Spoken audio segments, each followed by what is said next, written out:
আসসালামু আলাইকুম রহমতুল্লাহি ওবরাকাত। রাসূলুল্লাহ সাল্লাল্লাহু আলাইহি ওয়াসাল্লাম ইরশাদ করেছেন, কুল্লু মাউলুদিন ইউলাদু আলাল ফিতরাহ, প্রতিটি শিশু স্বভাবজাত ধর্মের উপর জন্মগ্রহণ করে। আমরা আমাদের সন্তানদের অধিকারের জন্যে আল্লাহ সুবহানাহু ওয়া তাআলা তাদেরকে যে অধিকার দিয়েছেন, সেই অধিকারের দিকে আমাদের সবসময় লক্ষ্য রাখতে হবে, রাখা উচিত। মানুষের মৌলিক অধিকারের মধ্যে অন্যতম শিক্ষা। একটি শিশু জন্মের পরে তার সুশিক্ষা নিশ্চিত করা সমাজ, রাষ্ট্র ও পরিবারের নৈতিক দায়িত্ব। আমাদের আজকের আলোচনার বিষয় হচ্ছে শিশু শিক্ষার অধিকার বা গুরুত্ব। সুপ্রিয় দর্শক শ্রোতা, কাছে এবং দূরে যে যেখানে আছেন সবাইকে স্বাগত জানাচ্ছি যমুনা টেলিভিশনের নিয়মিত আয়োজন ইন দ্য নেম অফ আল্লাহ অনুষ্ঠানে। আপনাদের সঙ্গে আছে আমি মাহমুদুল হাসান।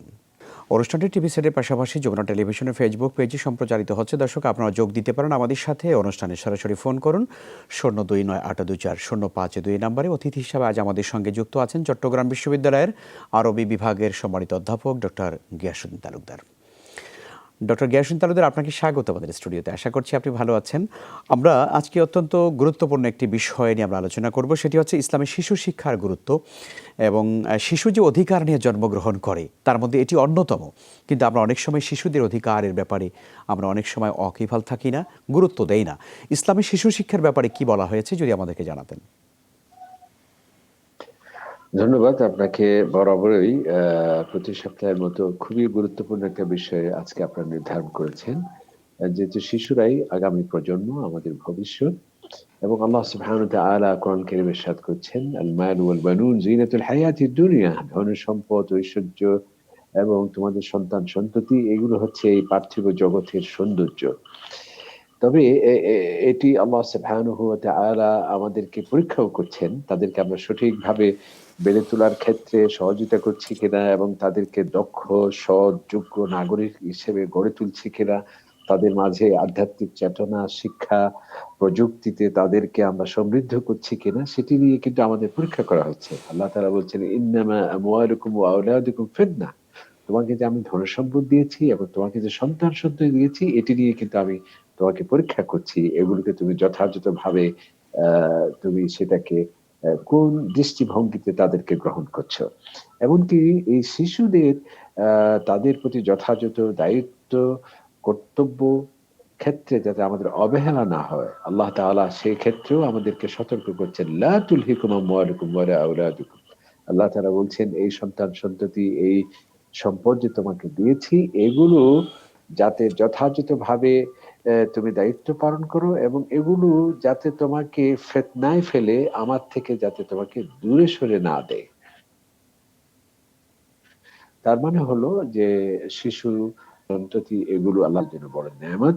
এবং যে হাদিসটা আপনি বলেছেন, আল্লাহ নবী ইরশাদ করছেন, কুল্লু মাউলুদিন ইউলাদু আলাল ফিতরা, প্রত্যেক শিশু কিন্তু সুস্থভাবে, সুন্দরভাবে এই পৃথিবীতে জন্মগ্রহণ করে। ফাআবাওয়া, পরিবেশ কর্তৃক প্রভাবিত হয়ে যদি ভালো পরিবেশ পায় তাহলে সে ভালো হয়, আর যদি মন্দ পরিবেশ পায় তাহলে তার সেই সুপ্ত প্রতিভা সেজন্য শিশুদের প্রতি যথাযথ তার শিক্ষা, তার বেড়ে ওঠা, তার মনস্তাত্ত্বিক শিক্ষা, তার মানসিক শিক্ষা এবং তাকে সত্যিকার মনুষ্যত্ব তার মাঝে প্রস্ফুটিত করা, এটি কিন্তু আমাদের দায়িত্ব এবং আমাদের শিশুদের অধিকার। এটি কিন্তু আধুনিক কোন আমাদের নবীকে ইরশাদ করছেন, ইন্না লিআউলাদিকা আলিম, তোমার উপর প্রথম যেটি আমাদের শিক্ষা হবে। যেমন হযরতে লোকমান তার শিশুদেরকে যে কি নীতি গ্রহণ করেছিলেন, তাদেরকে বেড়ে ওঠার ক্ষেত্রে যে তার কি কর্মনীতি ছিল, সেক্ষেত্রে কোরআন ডক্টর শরীফে গিয়াসউদ্দিন সূরা লোকমান। তালুকদার, একজন দর্শক অপেক্ষা করছেন। আমরা দর্শকের ফোনটি নিব এবং তার প্রশ্ন শুনব। দর্শক, আপনার পরিচয় দিয়ে প্রশ্ন করুন। হ্যালো, আসসালামু আলাইকুম। ওয়ালাইকুম আসসালাম। তো হুজুর, আমার একটা প্রশ্ন ছিল। জি বলুন। মানে 7 বছরের শিশুর হাঁটুর উপরে প্যান্ট পরলে কি কোনো গুনাহ হবে? আচ্ছা, অনেক ধন্যবাদ। উত্তরটি জানতে চেয়েছেন। খুবই সুন্দর প্রশ্ন করেছেন। আসলে এটি হাঁটুর উপরে কাপড় ওঠা, এটি শালীনতা পরিপন্থী এবং আমাদের শরীয়ত ইসলাম মানে কি? ইসলাম আমাদেরকে ম্যানার শিখিয়েছে, আমাদেরকে আদর্শ শিখিয়েছে, আমাদেরকে কিভাবে ব্যক্তিত্ব এবং শালীনতা, সৌজন্যতা বোধ আমাদের মাঝে সৃষ্টি হবে, সেটির জন্যই তো ইসলাম। এজন্য পোশাক, ড্রেস কোডের ক্ষেত্রে ইসলামের সুনির্দিষ্ট দিক নির্দেশনা আছে। সুতরাং এক্ষেত্রে আপনি যেটি আশঙ্কা করছেন সেটি অবশ্যই আপনার এই আশঙ্কাকে আমরা শ্রদ্ধা জানাই, সম্মান জানাই। কারণ ড্রেস কোড এটা খুবই দরকার। অর্থাৎ হাঁটু এবং নাভি থেকে হাঁটু পর্যন্ত সেটি পুরুষদের ক্ষেত্রে অত্যন্ত এটাকে সুরক্ষিত রাখতে হবে এবং ঢেকে রাখতে হবে এবং ড্রেস কোড সেখানে মেইনটেইন করতে হবে। জি, জি, ধন্যবাদ। অনেক ধন্যবাদ। আমরা আসছি যে বিষয়ের উপরে ছিলাম, শিশু শিক্ষার গুরুত্ব বা অধিকার নিয়ে। আমরা আমাদের সন্তানদের জন্মের পরে পিতামাতার আসলে কি দায়িত্ব বা করণীয় রয়েছে আমাদের সন্তানদেরকে সুশিক্ষায় শিক্ষিত করবার জন্যে, সে বিষয়ে যদি কিছু বলেন। যেটা আমরা একটু আগেই বললাম যে একজন শিশু অধিকার রয়েছে মাতা পিতার প্রতি, যেটা আল্লাহ রসুল বলছেন তোমার উপর তোমার সন্তানের অধিকার রয়েছে। এই অধিকারের মধ্যে প্রথম যেটি সেটি হচ্ছে তাদেরকে সুশিক্ষায় শিক্ষিত করা। এবং শিশু শিক্ষাকে এত গুরুত্ব দেওয়া হয়েছে, আপনি জানেন যে বদরের যুদ্ধে যারা বন্দী হয়েছিলেন শত্রুদের মধ্যে, তাদেরকে মুক্তিপণের ক্ষেত্রে একটি প্রস্তাব আসছে। অনেকের কাছে আর্থিক সচ্ছলতা ছিল না। নবী ইসলাম বললেন তুমি এক কাজ করো, তোমাদের মধ্যে যারা শিক্ষিত আছো আমাদের শিশুদেরকে যারা শিক্ষা দেবে, লেখা শিখাবে এবং তাদেরকে শিক্ষা দেবে, তাদেরকে আমি মুক্ত করে দেব। এই যে দেখুন, যারা এত মারাত্মক অপরাধ করেছে, যুদ্ধে বন্দী হয়েছে, শিশু শিক্ষাকে এত গুরুত্ব দেওয়া হয়েছে। বলা হচ্ছে আমাদের শিশুদেরকে যারা শিক্ষিত করবে এবং যারা তাদেরকে প্রশিক্ষণ দেবে আমি তাদেরকে ক্ষমা করে দেবো। তার মানে হচ্ছে যে শিক্ষাকে কত গুরুত্ব দেওয়া হয়েছে। এবং এই শিক্ষা যেটি এত গুরুত্বপূর্ণ যে আল্লাহ তাআলা বলছে তুমি ঈমানের আগে ফা'লাম, তুমি যে আমি আল্লাহ তাআলা যে এক, আমি যে তোমার প্রভু সেটি জানার আগে তুমি আগে জানো। এবং কোরআনে পাকের সর্বপ্রথম স্লোগানই হচ্ছে ইকরা, তোমাকে পড়তে হবে, তোমাকে জানতে হবে। তাহলে আমাদের এক নাম্বার যেটি সেটি হচ্ছে তাদেরকে সুশিক্ষায় শিক্ষিত করে তুলতে হবে। আরেকটি হচ্ছে যেটি হচ্ছে তাদের মাঝে আধ্যাত্মিক চেতনা, আধ্যাত্মিকতা বা ধর্মীয় ভাবাবেগ তাদের মাঝে সৃষ্টি করতে হবে। যেটা আমরা দেখছি হযরত লোকমান তার ছেলেকে বলছেন যে বাবা ইন্না শিরকা লাযুলমুন আযীম, তোমরা আল্লাহ তাআলাকে, অর্থাৎ আমরা কেন এসেছি এই পৃথিবীতে, কে পাঠিয়েছেন আমাদেরকে, কে সৃষ্টি করেছেন, সে মহান আল্লাহ তাআলা, তারই কেবলমাত্র ইবাদত করতে হবে, গোলামি করতে হবে, দাসত্ব করতে হবে, তার সাথে কোনো অবস্থাতে শরীক স্থাপন করা যাবে না। সেই শিক্ষা নবী করিম সাল্লাল্লাহু আলাইহি ওয়াসাল্লাম আমাদেরকে দিচ্ছেন। এরপরেই আল্লাহ তিনি বলছেন যে ইয়া বুনাইয়া আকিমিস সালাহ, যে আমাদের শিশুকে শুধুমাত্র পার্থিব শিক্ষা দিলে হবে না, তাকে মোরাল এডুকেশন, তার নৈতিক শিক্ষায়ও তাকে গড়ে তুলতে হবে। সেজন্য বলছে ইয়া বুনাইয়া আকিমিস সালাহ, তুমি তোমাকে নামাজ পড়তে হবে। যেটা আল্লাহ রাসূল বলছেন তোমাদের ছেলেদের যখন ৭ বছর বয়স হবে তাকে নামাজের প্রতি তুমি উদ্বুদ্ধ করো। এই নামাজ কেন? কারণ এই নামাজের মাধ্যমে তার মাঝে আধ্যাত্মিক চেতনা সৃষ্টি করবে এবং ধর্মীয় চেতনায় সে উদ্বুদ্ধ হবে। এবং তাকে কে পাঠিয়েছেন? আল্লাহ তাআলা। সে আল্লাহর প্রতি করণীয় এবং দায়িত্ব কি, সে একটা ভালো মানুষ হওয়ার ক্ষেত্রে এটি অত্যন্ত গুরুত্বপূর্ণ। সেজন্যে তার আত্মশুদ্ধি যাতে সঠিকভাবে হয় সেজন্য নামাজের শিক্ষা সেখানে দেয়া হচ্ছে। এরপর আল্লাহ তাআলা বলছে ওয়া আমর বিল মা'রুফ ওয়া নাহি আনিল মুনকার, সেই সাথে সত্যকে স্বীকৃতি দেয়া এবং সত্যকে ধারণ করা এবং সত্যের আলোকে নিজেকে আলোকিত হওয়া এবং অন্যকেও সত্যের প্রতি উদ্বুদ্ধ করা এবং খারাপ কাজ নিজেও না করা এবং অপরকেও যাতে খারাপ কাজ না করতে পারে সেই ধরনের সচেতনতা সৃষ্টি করা, সেটিও কিন্তু অত্যন্ত গুরুত্বপূর্ণ বিষয়। হযরত লোকমান আলাইহিস সালাম তার ছেলেকে সেটি দিচ্ছেন। এরপর এই পৃথিবীতে চলতে হলে তাকে অনেক বাধা বিপত্তি আসতে পারে, অনেক বিপদ আসতে পারে, অনেক দুরারোগ্য ব্যাধি আসতে পারে। সকল বিপদে মুসিবতে দুর্দিনেও তাকে যে সহিষ্ণুতা এবং ধৈর্য ধারণ করতে হবে সেই শিক্ষাও দেওয়া হচ্ছে। ওয়াসবির আলা মা আসাবাক, যে এই পৃথিবীতে চলতে গেলে অনেক নেতিবাচকতা, অনেক চ্যালেঞ্জ তোমার সামনে আসতে পারে, কিন্তু তোমাকে ধৈর্য হারা হলে চলবে না। তোমাকে ধৈর্য এবং সবর এখতিয়ার করতে হবে। এরপরেই অনেক ধন্যবাদ একজন ডক্টর আদর্শ গিয়াসউদ্দিন মানুষ হওয়ার তালুকদার। জন্য। আপনার আলোচনা আমরা আবারও শুনবো। একজন দর্শক রয়েছেন। দর্শক, আপনার পরিচয় দিয়ে প্রশ্ন করুন। জি, আসসালামু আলাইকুম। আমি শাহজাহান মিয়াজি বলছি। জি, বলুন।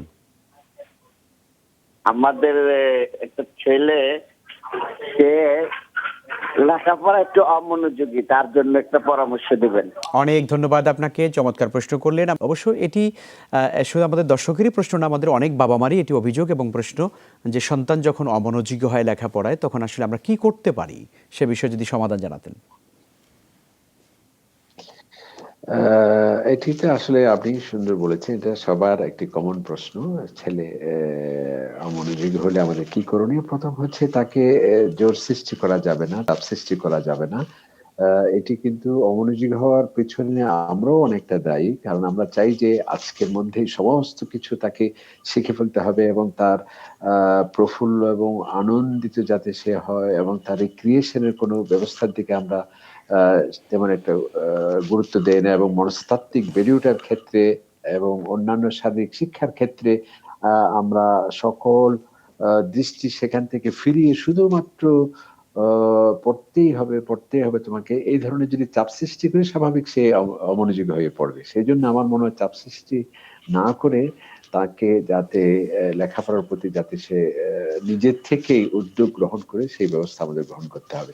এজন্যই নবী করিম সাল্লাল্লাহু আলাইহি ওয়াসাল্লাম আমাদেরকে বলছেন, "আল্লিমু আওলাদাকুম রুকুবাল খাইল ওয়াস-সিবাহা ওয়ার-রামি।" দেখুন যে লেখাপড়ার পাশাপাশি তাকে রিক্রিয়েশন এর জন্য এবং যেটাকে শারীরিক শিক্ষা আমরা বলছি সেদিকেও আল্লাহ রাসূল বলছেন, তোমরা তোমাদের সন্তানদেরকে কিভাবে অশ্ব পরিচালনা করতে হয় সেটা শিক্ষা দাও, সাঁতার শিক্ষা দাও এবং কিভাবে তীর নিক্ষেপণের এই যে এগুলো কেন করা হয়েছে? অর্থাৎ এই যে এটি এক ধরনের বিনোদনও, রিক্রিয়েশনও আবার ফিজিক্যাল ফিটনেস এর ক্ষেত্রেও একটা বড় শিক্ষা এবং সেই সাথে এটি তার লেখাপড়ার প্রতিও এগুলো করার মাধ্যমে দেখবেন তার মাঝে একটা আ নিজের থেকে স্পৃহা এবং উদ্যোগ সৃষ্টি হবে। সেই সাথে আমাদের আরেকটা জিনিস তাদেরকে বল প্রয়োগ না করে বরং আমরা নিজেরাই এমন উদ্যোগ গ্রহণ করতে হবে যাতে তারা নিজের থেকেই সেটিকে উদ্বুদ্ধ হয়। যেমন দেখুন নবী করিম সাল্লাল্লাহু আলাইহি সাল্লাম হাদিসের মধ্যে আসছে তিনি শিশুদের পাশ দিয়ে যাচ্ছিলেন। মাররা রাসূলুল্লাহ সাল্লাল্লাহু আলাইহি গিলমান ফাসাল্লামা আলাইহিম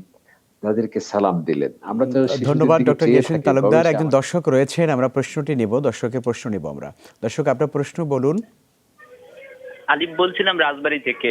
জি। আমি জানতে চাচ্ছিলাম যে শিশুরা অনেক সময় ঘুমের মধ্যে কান্নাকাটি করে, এর থেকে পরিত্রাণের কি কোনো উপায় আছে? চমৎকার প্রশ্ন করেছেন। এটি আমাদের অনেক বাবা-মারই এই প্রশ্ন আছে, জানবার আগ্রহ আছে এই বিষয়ে। ডক্টর গিয়াসউদ্দিন তালুকদার দর্শক প্রশ্ন করেছেন, আমাদের বাচ্চারা রাতের বেলা ঘুমের মধ্যে অনেক সময় তারা কেঁদে ওঠে। সমাধান কি? এটি আসলে প্রথম যেটা আমরা করব আমাদের সন্তান-সন্ততিদেরকে ৫ ওয়াক্ত নামাজ পড়ার ক্ষেত্রে যদি আমরা গুরুত্ব দেই, যদি তারা ৫ ওয়াক্ত নামাজ পড়ে দেখবেন যে এটা অনেকটা কেটে যাবে।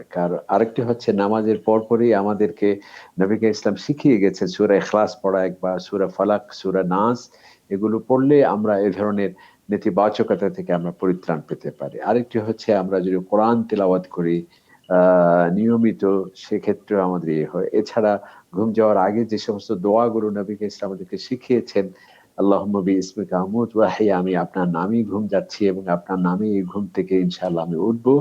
তো এই নামাজ যদি আমরা পড়ি, কোরআন তেলাওয়াত যদি করি, নবী ইসলামের প্রতি আমরা দরুদ এবং সালাত সালাম যদি আমরা পড়ি এবং আল্লাহ রাসূলের যে হাদিয়ে মাসুরা যেগুলো আছে এগুলো যদি আমরা পড়ি ইনশাআল্লাহ এই ধরনের নেতিবাচকতা থেকে আমরা ইনশাআল্লাহ রেহাই পেতে পারি। আরেকটি হচ্ছে আমরা শিশুদেরকে যদি চাপ প্রয়োগ করি বেশি, তাহলে এক্ষেত্রেও মানসিক একটি প্রতিক্রিয়া থেকেও এ ধরনের হতে পারে। আমরা শিশুদেরকে রিক্রিয়েশন এর ক্ষেত্রে, তার মনস্তাত্ত্বিক বেড়ে ওঠার ক্ষেত্রে, তার শারীরিক শিক্ষার ক্ষেত্রে পড়ার পাশাপাশি সেই ধরনের উদ্যোগও নিতে হবে। তাহলে এই ধরনের মানসিক চাপ থেকেও অনেক সময় এ ধরনের হয়ে থাকে। আল্লাহ তাআলা আমাদেরকে ইনশাআল্লাহ মুক্তি দেবেন, রেহাই অনেক দেবেন। ধন্যবাদ আপনাকে ডক্টর গিয়াসউদ্দিন তালুকদার, আজকে আমাদের সঙ্গে যুক্ত হয়ে চমৎকার আলোচনা করেছেন।